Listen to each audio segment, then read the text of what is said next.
What's going on, Stepper? So there's 3 reasons why creators decide to chase trends. We'll unpack those reasons, and also we'll look at some reasons why you may not want to chase trends. And lastly, we'll go over a few exceptions. But before we get into it, be sure to like and subscribe if you find any of this information helpful. Now, the first thing you have to know is creators, they like to chase trends because they may just believe if they're first, then they did it right. However, we all understand it's not about who did it first, it's really about who did it right. So just because you are the first to do something doesn't mean it's a good idea. Second of all, if you are a creator out there chasing trends, you may want to do it to be able to appeal to a different audience, right? So let's just say, you're a creator out there, you're making your stuff. However, you want to appeal to somebody that's chasing the trend instead of chasing your actual journey, right? Now, you may want to do this because they find the trend, and if you do the trend the right way, then they'll be able to actually like you and what you have to going on as well. But when you think about it, guys, all 2 of those reasons, they all go back to gain followers, right? So ultimately, creators, if they're chasing trends, they're trying to gain followers. Now, could work. All 3 things that I said, you can actually use those to work. But I'm going to give you some reasons why you may want to think twice about chasing trends. The first one is, guys, it's not sustainable. So when you are chasing trends, you're not able to sustain an actual content or actual substance, right? That's because they're really not chasing after you, as we said. They're chasing after the trend itself. Now, you are able to do this, however, you lack a core audience, and that's point number 2. So you're lacking a core audience because it's not sustainable. So if you're out there, chasing trend after trend, now you could be able to chase trends. Let's say something comes, whatever it may be, but your core audience, the audience may not like the trends that you're chasing. So that means that you're not actually building a core audience because you're trying to appeal what new people may like instead of trying to appeal to what you like, and then faithfully finding an audience that appeals to what you like and what you have to offer, right? So that's the last thing. And then lastly, guys, you don't want to become what's called a prisoner of the moment, right? So if you're out there chasing trends, it's not sustainable, and you don't have a core audience, then you're just locked into the moment. You're locked into the latest dance, you're locked into the latest trend. You see this with YouTube, and you see this a lot with TikTok as well.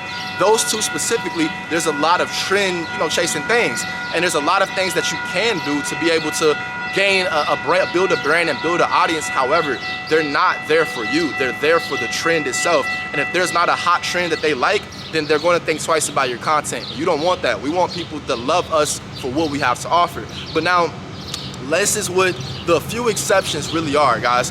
When you think about it, right? So when you really, really think about it, there's a few exceptions to actually having a... Now, there are 2 exceptions to this idea. First, if you're a news, media, or entertainment company, then your success may depend on trending topics and, trending events.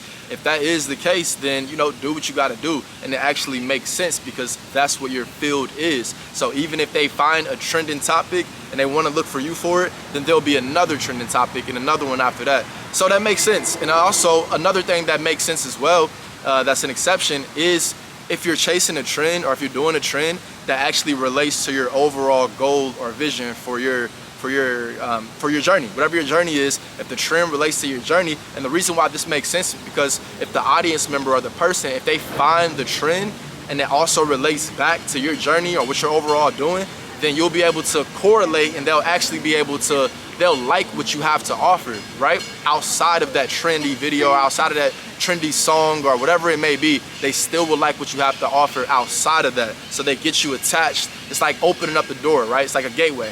So that being said, guys, those 2 exceptions, that really set a difference between just chasing trends, trying to find just a new thing to do, versus chasing trends because it relates to your overall objective. Now, above all you really have to do is get to stepping. Well, I want to be an entertainer. You want to be an entertainer? Yeah. You can be, bro. You got something to say to the camera? Yes. What you got to say? This is what I got to say. What? As me being an entertainer. I hate false advertisements. Okay. You know what I'm saying? Okay. If it's real entertainment, it needs to be established. Right. Not unnegotiated. Right. On a shit. Right. And hating, you know what I'm saying? I hear you. And all I want to do is chase a dream. And the dream is to be successful. But how can I be successful when I'm under What's going on? under haters? In order to be a entrepreneur, you gotta start from the bottom. In order to start from the bottom, you gotta go through politicians in order to reach the top. But one thing forever, always keep your head up. Right.